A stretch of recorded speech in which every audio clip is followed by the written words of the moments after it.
Evet, son dönemlerde Türkiye'nin en büyük maddi kaybı kumar bağımlılığı. Maalesef sanal kumar. Yani eskiden insanlar bir araya gelir, kumar oynardılar. Ama sadece şu an internet üzerinden, cep telefonu üzerinden, bilgisayar üzerinden, laptop üzerinden, farklı farklı şeyler üzerinden kumar oynanabiliyor. Sanal kumar son dönemlerde gerçekten çok arttı. Ekonomik açıdan da büyük bir zararlara ulaştı. 2025 yılında Yeşilay'ın yaptığı bir bilimsel çalışma vardı. Orada benim dikkatimi çekti.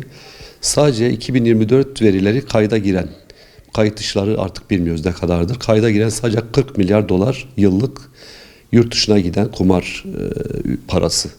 Yani büyük bir ekonomik kayıp. Yani bundan dolayı hükümetin ciddi bir tedbir alması gerekiyor.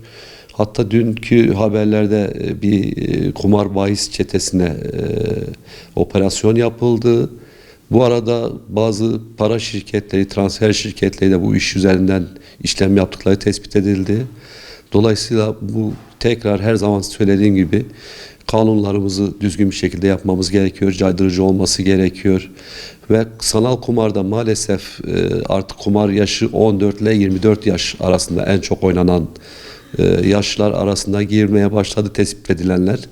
Ve daha da kötüsü üniversite öğrencilerine kadar artık yani çocuklara bulaştığı değişik kumarlar duyuyoruz. Bahis üzerine kumarlar, yani maç üzerine kumarlar, basketbol, farklı spor alanlarında kumar alanları var. Dolayısıyla buna gerçekten bir tedbir almamız gerekiyor. En büyük tedbir de yine kanun yapıcılar olması gerekiyor.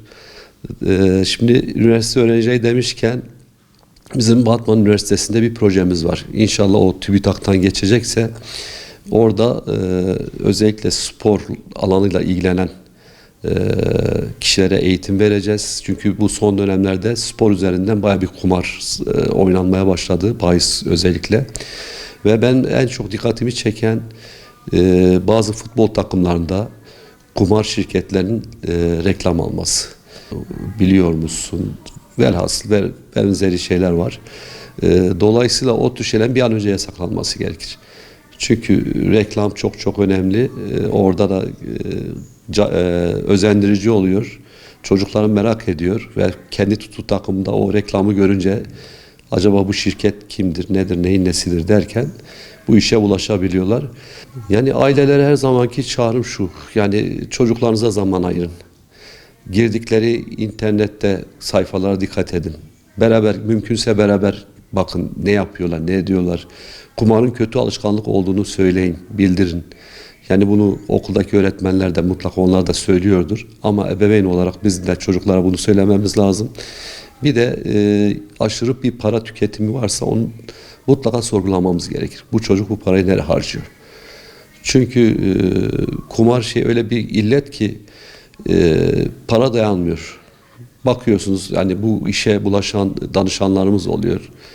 Evdeki eşyaları çalıp satıp kumara koyuyor veyahut da amcasından, dayısından, arkadaşlarından borç alıyor, şey yapıyor. En son ailenin haberi olunca işten geçmiş oluyor maalesef.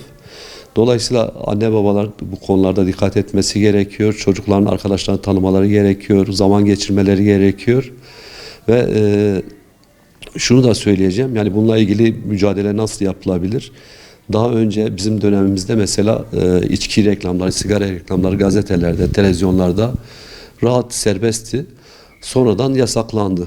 Yani dolayısıyla bundan da bu kumar sitelerinin reklamlarının yasaklanması gerekiyor.